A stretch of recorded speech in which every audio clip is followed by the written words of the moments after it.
सब आज अपन स्टार्ट करने वाले क्वाड्रेटिक इक्वेशन। ये चैप्टर हम पूरा खत्म नहीं कर रहे। इस चैप्टर में हम सिर्फ वो वाला पार्ट डिस्कस करेंगे जहां पे मोस्टली बच्चों को डिफिकल्टीज होती है। ठीक है, तो इसमें दो तीन पोर्शंस होते हैं क्वाड्रेटिक इक्वेशन में, जहां पे एक तो वर्ड प्रॉब्लम वाला प्रॉब्लम काफी ज्यादा होता है बच्चों को। दूसरा होता है कि क्वाड्रेटिक इक्वेशन नहीं दी है बट क्वेश्चन क्वाड्रेटिक का है, तो इसको बोलते हैं reducible to quadratic equation. Same type के क्वेश्चंस मैंने बोर्ड पे लिए बच्चों। ये दोनों क्वेश्चंस में ये इक्वेशंस क्वाड्रेटिक नहीं है बट हमें इन्हें क्वाड्रेटिक में कन्वर्ट करना आना चाहिए। वो कैसे करते हैं वो देखो। जैसे ये फर्स्ट वाला जो क्वेश्चन दिख रहा है, इसको क्या लिखा है? फर्स्ट क्वेश्चन में क्या लिखा है? x⁴ plus 5x² minus 36 equal to 0 ऐसे लिखा हुआ है। अगर मैं ध्यान से देखूं इस क्वेश्चन में, थोड़ा सा बड़ा लिखता हूं ताकि आपको क्लियरली समझ पाए। ठीक है, तो इसको लिखा है x⁴ लिखा है फर्स्ट में, प्लस 5x² लिखा है, माइनस 36 इक्वल टू 0। ये हमारे पास क्वाड्रेटिक इक्वेशन नहीं है बट हम इसको कन्वर्ट करेंगे। कैसे करेंगे? ये जो टर्म है ना बेटा, कौन सा वाला टर्म? ये वाला जो टर्म है x², ये x² कई बार ऑकर कर रहा है, मतलब 2 बार ऑकर कर रहा है। मैं इस टर्म को भी x² में लिख सकता हूं। कैसे? अगर मैंने इसको ऐसे लिख दिया, ऐसे, तो ये लिखा गया x⁴ plus 5x² minus 36 equal to 0, ये ऐसे लिखा है। अब अगर मैं किसी बच्चे से पूछूं बेटा, किसी बच्चे से पूछूं कि भाई बताओ इसमें x² कितने जगह, तो वो बच्चा बोलेगा सर 2 जगह x² लिख रहा है, दिख रहा है मेरे को। तो अगर 2 जगह x² दिख रहा है 2 प्लेसेस पे, तो उस x² को अपन t एज्यूम कर सकते थोड़ी देर के लिए। तो मैंने क्या किया, वी आर एज्यूमिंग x² को t। हम क्या एज्यूम कर रहे हैं? x² को t एज्यूम कर रहे हैं। पहले तो आपको x² 2 जगह क्रिएट करना पड़ेगा, जैसे मैंने x⁴ को लिखा है। फिर आप क्या करो, इस ब्रैकेट में फिर क्या आ जाएगा? t आ जाएगा। तो ये क्या हो जाएगा बताओ? t अंदर और बाहर t² था, ये कितना हो जाएगा? 5t हो जाएगा, माइनस 36 इक्वल टू 0। अब यार ये क्वाड्रेटिक बड़ा नोन सा दिख रहा है, ऐसा दिख रहा है हाँ ये मैंने किया हुआ है। ये सारे बच्चे यहाँ पे ये बोलने शुरू कर देंगे सर ये मेरे को आता है, अब आगे मत बताओ। बट फिर इसमें भी कुछ बच्चे ऐसे होंगे जिनको लगेगा यार सर पूरा ही बता दो, अगर आप बता रहे हो तो आप इसको सिंप्लीफाई कर दो। यहाँ पे स्प्लिटिंग द मिडल टर्म लगाओ, फैक्टराइजेशन मेथड। यहाँ पे मैंने 9 लिखा और यहाँ पे एक नंबर लिया, कितना लूं? 4। तो 9 माइनस का 4 लेता हूं। 9 माइनस 4 कितना होता है? 5, और इन दोनों का मल्टीप्लीकेशन कितना आता है? माइनस 36। इसको मैं यहां पे कंटिन्यू कर रहा हूं, देखो आप क्या आ जाएगा? t² plus 90 minus 40 minus 36 equal to 0। बहुत सारे बच्चों को यह नहीं पता होगा कि स्प्लिटिंग किया क्यों जाता है। बच्चों फैक्टराइजेशन 9th स्टैंडर्ड में आपने पढ़ा होगा। फैक्टराइजेशन में एक मेथड था ग्रुपिंग। ग्रुपिंग करने के लिए, पेयरिंग करने के लिए वी नीड 4 टर्म्स। यहां पे कितने टर्म्स हैं अभी फिलहाल में? अगर आप देखोगे तो यहां पे सिर्फ 3 टर्म्स हैं। इसीलिए मैं मिडल वाले को 2 पार्ट में ब्रेक कर देता हूं ताकि मेरे पास 4 टर्म्स बन जाए और मैं ग्रुपिंग कर पाऊं। ये 9th का कॉन्सेप्ट है जो यहां पे अप्लाई होता है। तो मैंने t कॉमन ले लिया, t प्लस 9, यहां से -4 कॉमन ले लिया, क्या हो गया? t plus 9 equal to 0। अब अगर मैं किसी बच्चे से पूछूं बताओ अब क्या कॉमन आ रहा है, तो ये t प्लस 9 हम कॉमन ले सकते हैं। जैसे ही t प्लस 9 मैंने कॉमन लिया तो यहां t बचा -4 इक्वल टू 0, ऐसा आंसर आएगा। अब ये आपको सॉल्व करना आता है ऑलरेडी। इन दोनों ब्रैकेट्स का, इस ब्रैकेट का और इसका मल्टीप्लीकेशन 0 आ रहा है, तो इधर दिस ब्रैकेट इज 0 और ये 0, तभी मल्टीप्लाई होकर 0 आएगा। तो मैंने क्या कर दिया, यहां पे रखा t प्लस 9 इक्वल टू 0 और t माइनस 4 इक्वल टू 0, ऐसा आएगा। अब t प्लस 9 0, t की अब वैल्यू सब्स्टिट्यूट करो।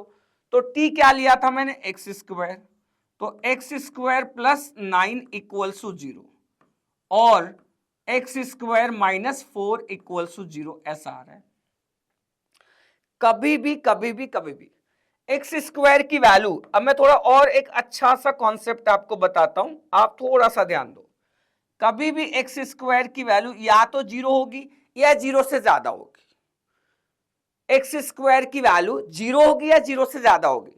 इस पूरे एक्सप्रेशन को, इसको 0 होने के लिए यहां पे ये नंबर -9 आना चाहिए। एक्स स्क्वायर की वैल्यू वो कभी आएगी नहीं, तो इसमें x की कोई रियल वैल्यू एग्जिस्ट नहीं करेगी। ये मैंने क्यों कट किया, इससे x का कोई आंसर नहीं निकलेगा, कोई x की कोई रियल वैल्यू नहीं आएगी।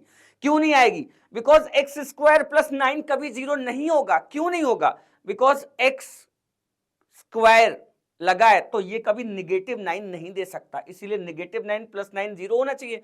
तो ये कभी -9, तो ये सिंप्लीफाई नहीं होगा, मतलब यहां से कोई x की रियल वैल्यू नहीं आएगी जो इसको -9 बना दे, इसलिए मैंने कट कर दिया। यहां पे आते हैं, ये क्या लिखा है बेटा? ये लिखा एक्स स्क्वायर माइनस 4। ये देखा देखा सा लग रहा है, ये तो A square minus B square type है। इसको उठा लो, इसको लिखो x minus 2 and x plus 2 equals to 0। अब इसको भी 0 करो, इसको 0, यहां से 0 करने के बाद आपको 2 मिलेगा, यहां से -2, तो यही हमारे आंसर्स है, 2 एंड -2। तो मैंने आपको बच्चों क्लियरली समझाया कि ये बाई क्वाड्रेटिक को क्वाड्रेटिक कैसे बनाते हैं। टी एज्यूम करते हैं, फिर टी में सॉल्व करते हैं, लास्ट में टी की वैल्यू एक्स स्क्वायर सब्स्टिट्यूट करते हैं और एक्स स्क्वायर सब्स्टिट्यूट करने के बाद ये हमारा फाइनल आंसर आता है। एक क्वेश्चन और दिया हुआ है बोर्ड पे, ये ऐसे टाइप का, यहां पे भी आपको सेम चीज दिख रही होगी। क्या दिख रहा है बच्चों? ये एक्स स्क्वायर दिख रहा है, ये वाला नंबर यहां पे क्लियरली नहीं दिखा है आपको, मैं फिर से मार्क करता हूं। ये आपको एक्स स्क्वायर दिख रहा होगा, ये वाला एक्स स्क्वायर। ये एक्स स्क्वायर एक ही जगह है, हमें और एक जगह क्या क्रिएट कर सकते हैं? यस, एक्स रेज टू 4 को भी लिख सकते हैं। तो मैंने फिर वहां पे क्या किया वो देखो, फिर से सेम कहानी, ये वाला जो पार्ट है इस एक्स स्क्वायर का स्क्वायर लिख दिया, इसको यहां पे 25 का एक्स स्क्वायर प्लस 144 ऐसा आ जाएगा। अब क्या हुआ? अब एक्स स्क्वायर को अपन टी बोलेंगे। भाई क्यों टी बोलेंगे? क्योंकि ये एक्स स्क्वायर है, ये भी एक्स स्क्वायर है। तो मैंने यहां फिर से क्या लिख दिया, एक्स स्क्वायर को टी एज्यूम कर लिया। क्या हो जाएगा बताओ? T square minus 25 T plus 144 ऐसा हो रहा है। बेटा कोई बच्चा बोलेगा सर हम कैसे देखें, हमें कैसे एग्जाम में समझेगा हम टी किसको बोले? तो भाई टी उसको बोलना है जो बार बार अपीयर हो रहा है आपके क्वेश्चन में।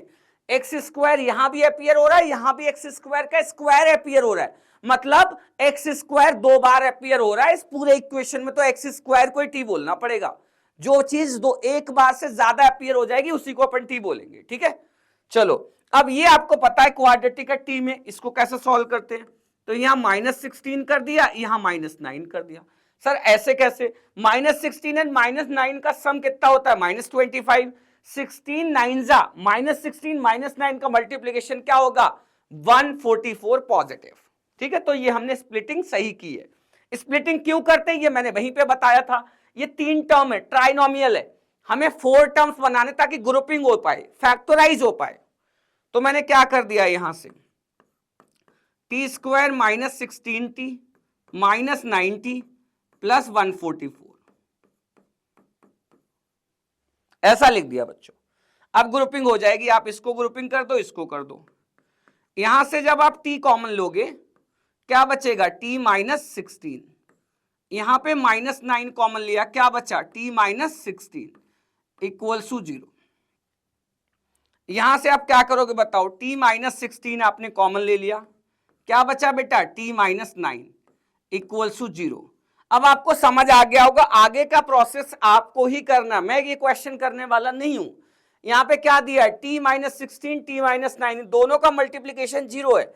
आप पहले t -16, यहां पे मैं डिफरेंट कलर यूज कर रहा हूं, आप क्या करोगे? t -16 को 0 करोगे, t की वैल्यू रखोगे एक्स स्क्वायर -16 इक्वल्स टू 0। इसको आप सॉल्व करोगे, x की वैल्यू आएगी 4 एंड -4। ऐसे ही आप ये वाला एक्सप्रेशन उठाओगे और दोबारा से आप फिर से t की वैल्यू t -9 इक्वल्स टू 0, भाई टी क्या है, x square minus 9 equal to 0, तो एक्स की वैल्यू क्या आएगी 3 एंड माइनस 3। तो आपके ये दो आंसर ये हो गए, दो ये हो गए, कितने आंसर आ गए 4। अब कोई बच्चा बोलेगा सर क्वाड्रेटिक के तो दो ही आंसर आते हैं भाई, ठीक है बहुत अच्छी बात है, बट ये तो क्वाड्रेटिक है ही नहीं ना, इसीलिए इसके कितने आंसर है 4। ये बाय क्वाड्रेटिक है, एक्स के ऊपर कितनी पावर है 4, तो मैक्सिमम 4 रूट आएंगे, 4 वैल्यू आएंगी एक्स की मैक्सिमम। फिर कोई बोलेगा सर मिनिमम, मिनिमम या तो 4 आएंगे या 2 आएंगे या तो 1 भी नहीं आएगा। ऐसा कैसे, आप पिछले क्वेश्चन में ही जाके देख लो, यहां पे x की सिर्फ 2 ही वैल्यू आई है, रियल वैल्यू 2 एंड -2, यहां पे x की कितनी वैल्यू आई है 4। अब मैं अगर किसी को एक क्वेश्चन दूं भाई x⁴ + 1 सॉल्व करके बता, और इसमें बता कितनी वैल्यू आ रही है रियल x की रियल वैल्यू, इसमें एक भी रियल वैल्यू नहीं आएगी x की, मतलब इसमें आंसर कितना होगा 0, एक भी आंसर नहीं आएगा। इसमें कितने आंसर आए 2, इसमें कितने आंसर आए 4, मतलब अगर कोई बाय क्वाड्रेटिक इक्वेशन है तो उसके या तो 0 सॉल्व ही नहीं होगा, नो रियल वैल्यू, या तो 2 रियल वैल्यू या तो 4 रियल वैल्यू। ये तरीका होता है सॉल्व करने का। चलो बच्चों थैंक यू, मिलते हैं नेक्स्ट क्वेश्चन।